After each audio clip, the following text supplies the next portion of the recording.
ఒకప్పుడు విశ్వజిద్యాగం అనే దాన్ని బలిచక్రవర్తి చేసి దేవతలందరినీ జయించి అమరావతిపై ఆయన తన దాడి చేసినప్పుడు ఆ దేవతలు ఎటు పారిపోవాలి, యుద్ధం చేయాలా ఏమిటని ఆలోచిస్తున్నప్పుడు బృహస్పతి వాళ్ళకి ఇచ్చిన సలహా ఏంటంటే, అతడు యజ్ఞం చేసి ఉన్నాడు, గురువుల కటాక్షం గట్టిగా పొంది ఉన్నాడు, ఈ సమయంలో అతన్ని ఎదుర్కొనడం కష్టం గనక మీరు స్వర్గాన్ని వదిలి వెళ్ళిపోవడం మంచిదని తెలియజేశాడు. ఎందుకంటే కాలానికి అనుగుణంగా ప్రవర్తించాలి, ఇప్పుడు మీ బలం పనిచేయదు అని చెప్పడంతో దేవతలందరూ చెదిరిపోయారు.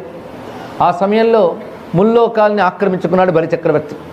అప్పుడు దేవతల మాత అయినటువంటి అదితీదేవి తన పతి అయిన కశ్యప ప్రజాపతి వద్దకు వచ్చి తన బాధను తెలియజేసుకుంది. పుత్రులు ఈ విధంగా దుఃఖితులై ఉన్నారు గనక దీని పరిష్కారం ఏదైనా చెప్పమని అడిగితే కశ్యప ప్రజాపతి అప్పుడు ఇచ్చినటువంటి దీక్ష ఉన్నది. ఆ దీక్ష పేరు పయోవ్రత దీక్ష అంటారు. ఇది సరిగ్గా పాల్గొన మాస ప్రథమ దివసం నుంచి ప్రారంభమవుతుంది. మన భాగవత ప్రవచనం కూడా అప్పటి నుంచే ప్రారంభమైంది ఈసారి, అదొక విశేషం. సరే, మొత్తానికి అప్పటి నుంచి మొత్తం 12 రోజులు చేయాలి దీక్ష. అది కేవలం క్షీరాన్ని మాత్రమే తీసుకుంటూ చేయవలసిన వ్రతం అది. ఆ వ్రతంలో నారాయణునికి సంబంధించిన ధ్యానము విధానము ఇవన్నీ కూడా తెలియజేశాడు కశ్యప ప్రజాపతి. ఆయన చెప్పిన ప్రకారంగా అదితీదేవి ఈ దివ్యమైన వ్రతాన్ని ఆచరిస్తే పాల్గొన మాసంబున శుక్లపక్షంబున ప్రథమ దివసమునం దొరకని 12 దినములు హరిసమర్పణముగా వ్రతంబు చేసి వ్రతాంతంబున నియతయ్యి ఉన్నయడా. మొత్తం వ్రతం పూర్తయి ధ్యానం చేస్తున్న సమయంలో ఆమెకు నారాయణ సాక్షాత్కారం జరిగింది. చతుర్భుజాలతో పీతాంబరము ధరించి శంఖచక్ర గదాపద్మములు ధరించిన నారాయణుడు నేత్రములకు గోచరించగానే ఆనందంతో కన్నుల సంతోషాశ్రుడు పరవ పులకజాలములగయన్ సన్నుతులను ఉన్నతురుచి చేసి నిటల యుక్తాంజలి అయి. హరి యొక్క దివ్యమంగళ విగ్రహాన్ని సాక్షాత్కరింపజేసుకున్న అదితీదేవి స్వామిని ఉద్దేశించి గొప్ప స్తోత్రాన్ని ఇక్కడ చేసినది.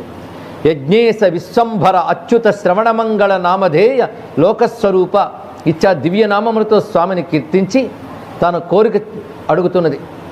కన్న కడుపుగాన కంటకూరుకు రాదు కడుపు పొక్కు మాన్పి కావవయ్యా. నా కన్న కడుపు ఎవరి దేవతలు, వారు ఈ విధంగా దుఃఖంతో ఉండడంతో నాకు కడుపు శోకంగా ఉన్నది కనుక ఈ కడుపు పొక్కు మాన్పి కావవయ్యా. అప్పుడు నారాయణుడు ఆ కడుపులో నేను పుడితే నీకు ఆ దుఃఖం పోతుందని తెలియజేశాడు. అందుకే నీకు నేను పుత్రుడిగా వస్తానని అభయాన్ని ఇచ్చాడు. నిజానికి అన్నాడుగా నేను కడుపులోంచి రాలేదు, ఈయనలాంటి వాడే తర్వాత కూడా వస్తాడు. అందుకే ఈ కథ దానికి చాలా అవసరం. ఏ విధంగా ఆవిర్భవించాడు ఆయనంటే ఎదురుగా చూపిస్తున్న రూపాన్ని క్రమంగా తానే చిన్న రూపంగా చేసుకుని గోచరించాడు ఇక్కడ. అంటే అదితీదేవి తనయుడుగా ఆవిర్భవించాడు ఆయన. పైగా దేనుకు అంటే ఇప్పుడు బలిచక్రవర్తిని చంపడం కాదు, మాయోపాయంతోనే బలిచక్రవర్తి నుంచి రాజ్యాన్ని తిరిగి అందించాలి. ఎందుకంటే అతనికి ఉన్నటువంటి యజ్ఞము వాటి విశేషం అనేది కానున్న కాలము యొక్క లక్షణం ఇది.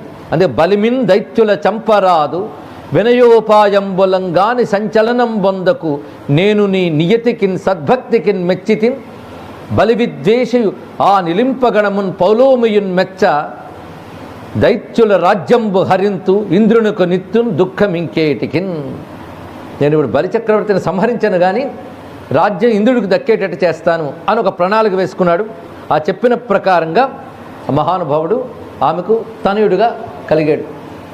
అయితే కలిగిడితోనే ఆయన ఎలా వచ్చారంటే ఉపనయన సమవయస్కుండై, ఆ కలిగిన వాడు ఉపనయన సమవయస్కుడై కనబడ్డాడు. అంటే ఉపనయనానికి తగిన వయస్సుతో గోచరించాడు. పైగా కలిగినటువంటి ఆ ముహూర్తాన్ని ఇక్కడ స్మరించుకుంటూ ఉన్నాం. అంటే గర్భంలోంచి కలిగినప్పటికీ కూడా సాక్షాత్కారముగానే కలిగాడు ఇక్కడ భగవానుడు. శ్రోణాయాం శ్రవణద్వాదశ్యాం ముహూర్తేభిజితి ప్రభు సర్వే నక్షత్రతారాద్యాశ్చక్రుస్తజ్జన్మ దక్షిణం ద్వాదశ్యాం సవితాతిష్టన్ మధ్యందిన గతో నృప విజయానామ సా ప్రోక్త యస్యాం జన్మ విదుర్హరేహే. ఒక్కొక్క ఘట్టానికి ఒక్కొక్క మహిమని చెప్పుకున్నాం. ఇప్పుడు వామనుని యొక్క ఆవిర్భావాన్ని చెప్పుకుంటున్నాం. ఆయన ఆవిర్భవించినటువంటి ముహూర్తము మొదలైనవన్నీ కూడా ఇక్కడ తెలియజేస్తున్నాడు. శ్రవణాయాం శ్రవణ ద్వాదశ్యాం అంటే శ్రవణ నక్షత్రంతో కూడిన ద్వాదశి నాడు. ఇది భాద్రపద శుక్లపక్షంలో జరిగినటువంటిది. నక్షత్రం శ్రవణ నక్షత్రం. అభిజిత్ లగ్నము అంటే మధ్యాహ్న వేళ. పైగా ముహూర్తం పేరు విజయానామ ముహూర్తం. ఆ సమయంలో రవి మధ్యాహ్నమునంజరింప గ్రహతారాబద్ధ చంద్రస్థితన్ శ్రవణద్వాదశి నాడు శ్రోణనభిజిత్ సంజ్ఞాత లగ్నంబునన్ భువనాధీశుడు పుట్టే వామనగతిన్ పుణ్యవ్రతోపేతకున్ దివిజాధీశ్వరు మాతకున్ పరమ పాతివ్రత్య విఖ్యాతకున్.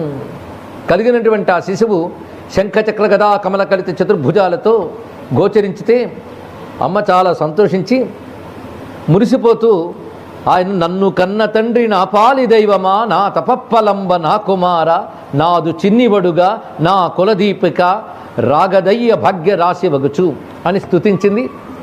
బభూవ తేనైవ సవామనో వటు సంపశ్యతో దివ్యగతిరి యథా నట. ఒక లీలగా ఆ నారాయణుడు ఒక నటరూపం ధరించినట్లుగా వటు రూపం ధరించి గోచరిస్తున్నాడు. తం వటుం వామనం దృష్ట్వా మోదమానా మహర్షయ కర్మాణి కారయామాసు పురస్కృత్య ప్రజాపతిం. ప్రజాపతిని అంటే కశ్యప ప్రజాపతిని పురస్కరించుకోండి. కశ్యప ప్రజాపతిని ముందు పెట్టుకుని, ఎందుకంటే కశ్యప ప్రజాపతి తండ్రి, అదిదేవి తల్లి, అందుకే ఆయన ముందుగా ఉంటూ మహర్షులందరూ కూడా ఆయనకి ఉపనయన కర్మ చేయడానికి సిద్ధమయ్యారు.